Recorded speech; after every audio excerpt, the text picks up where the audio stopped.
welcome back to Viewpoints On episode 11, and this is a milestone.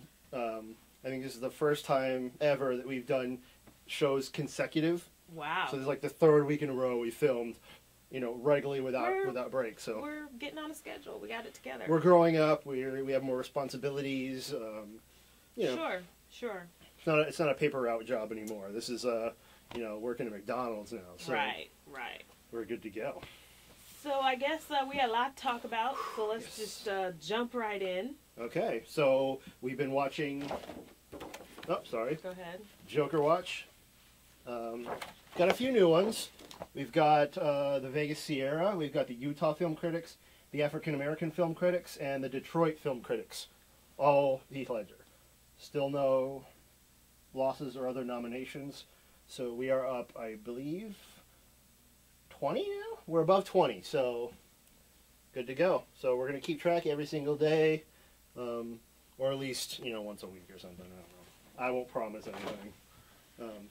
But I did want to make a little note on that. Sure. Is that for anyone thinks like, oh, they're just Heath Ledger fans and blah, blah, blah. Everyone who's watched the show knows I've only seen one other Heath Ledger movie. And that's because we had art for it for the paper, and we had to do that movie, and so someone had to see it, and I had to see it, and it was The Brothers Grimm. Yeah. So I'm not a Heath Ledger fan at all. Oh. I think I balanced it out because I love Heath Ledger. Oh, okay. I've seen all his movies. I haven't. But I just love the performance, so that's why we're doing this. Yeah, it's far and away the best performance of the year, and it just seems like everybody knows it. Yeah. But you never know with the Oscars. We're not stalkers or anything. That'd be kind of weird with a dead guy anyway. But. Tim's not. Anyway, I think the other big news of the week. There's so many new trailers that came out just like this last week. Right. Like, you never usually see this many all in 1 week. And we've been emailing each other like, here, watch this trailer. Oh, here, watch this. Right. So the first one is the new Paul Rudd movie with Jason Segel is I Love You, Man. It looks hilarious. It's Paul Rudd's getting married, and he doesn't have a best man because he doesn't have any friends. He has a lot of girlfriends, but no guy friends. And so he has to go find a guy friend. And I think it looks funny, and I think the thing is it's kind of a clever concept. It's not rehashing something over again. Yeah. We've never kind of seen this concept before. At least I haven't. And I think we've seen that Paul Rudd is just really great at this kind of comedy, and obviously Jason Segel as well. They've both worked in the Apatow group. For a while, so it looks like something really funny. Yeah. So you should check out that trailer if you get a chance. And I was happy with the Night at the Museum 2 Battle for the Battle. Is it Battle of the Smithsonian or Battle for the Smithsonian? I think Battle of the Smithsonian. Okay, but I like because I've been to the Smithsonian. I love the Smithsonian. I spent a lot of time there. My niece and I saw the first one. I showed her the trailer. She's really excited about this movie. Amy Adams is in it. She plays Amelia Earhart. Yeah, so I think it's funny, but I know you. I'm happy for you. I'm happy that you're excited. Let me just get a little personal for a second. It has been my worst fear since I was a tiny little child that when I went to sleep at night, my toys were coming to life, and I was scared to death of that. So watching a trailer full of little figurines in the museum coming to life and causing mayhem. Yeah, that doesn't sound like a good time to me. I've never seen the first one. Really? I've seen bits and pieces of it when it's been on cable, like a little bit here, a little bit there, but it freaks me out. And then I was watching the second one and I was just creeped out beyond belief. So I'm sorry. Scarred for life, but I watched the trailer. Speaking of Scarred for Life, the Beyonce movie with Ali Lauder and who's the other guy? Idris Elba. Okay. Who's fantastic, by the way. This doesn't look like his best work, but normally he's great. I'll set up the thing for you. It's called Obsessed. Guy has an affair with a woman, and she goes crazy. I don't think they have an affair. I think she just gets obsessed with him. It kind of looked like they were doing something. I think she flirts with him and he backs off, but then she gets obsessed. Their clothes were kind of off. Either way. Okay. But where have we heard this before? I don't know. The Crush, Fatal Attraction, Swim Fan. Yeah, but it's Beyonce. And then she gets to, kick Ali Lauder's butt in the movie. I'll tell you what. This movie would have seemed halfway interesting if they had flipped it and had Beyonce playing the crazy, obsessed temp. That would have been her plan against type. It would have been something we hadn't seen before from America's Sweetheart. you know. Well, I think you're crossing a line by calling her America's sweetheart. I'm just saying that's what, you know, that's sort of her image. I'll take that for it. But I'm just saying that she should have took the villainous part, and that would have made it a more interesting movie.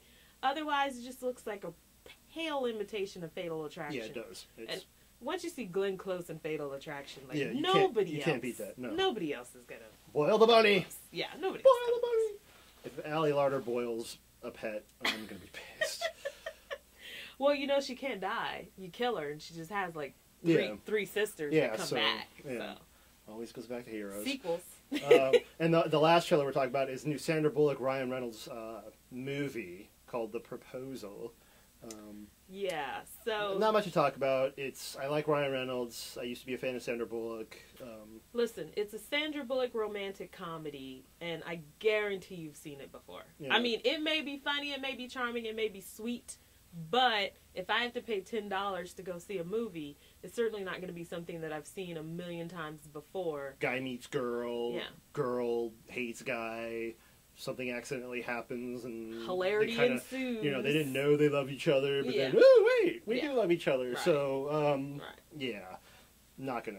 No, when we get to the want to see it of that, we'll be talking about that. And speaking of want to see it, I'm good with these transitions lately. Just bam, bam, bam. Speaking of want to see it, from our last show, we had two choices: Yes Man and. 7 pounds. Yes. I understand you actually saw one of them. Yes, I went and saw Yes Man. Little story behind this. I was at my other job at the newspaper, and I was looking through to see what movies were playing. Mm-hmm. I was doing work. And I saw that Yes Man was playing, but I also saw that Slumdog Millionaire was playing at the Plaza. So I'm like, oh, maybe I'll go see Slumdog Millionaire. Mm-hmm. Like, you know what? I'm going to go see Yes Man because I just at least know it'll be, you know, comedy. What I want it to be. Let's see. It wasn't as wacky as, like, Liar Liar. Mm-hmm. He only had, like, a few wacky parts. You could tell it wasn't written specifically for Jim Carrey, but that he kind of put his own little spin in a little few places. Yeah. Wasn't as funny, but it was very sweet. It was a good love story. Kind of inspiring. Oh, okay. I think I'm going to try the whole Yes Man thing for a week. To say yes to everything. I did it yesterday. For a week? I did it yesterday. I went and got a coffee, and she's like, would you like whipped cream on that? And normally I'd be like, oh, no. But I'm like, oh, okay. How does that work out? Yeah, that was my Yes Man thing. So I'm going to try that for a week. Zoe Deschanel is very good in the movie. She sings. I played you the song this morning. Right, hilarious.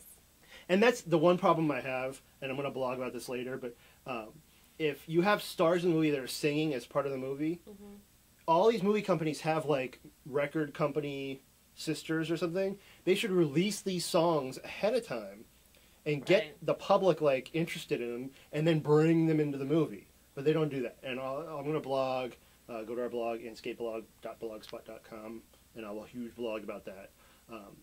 But otherwise, I think it's a really, really good movie. It's a good movie to kind of cheer you up and, like, inspire you and tell you that, you know, life's okay and you can do something with it. There's a twist in there that kind of you don't see coming. But I liked it, so... You've convinced me. You know, I've got a long list of movies I've got to see because it's Oscar time, but I do definitely want to see it. It's on the list. We'll see. Right. Sounds good.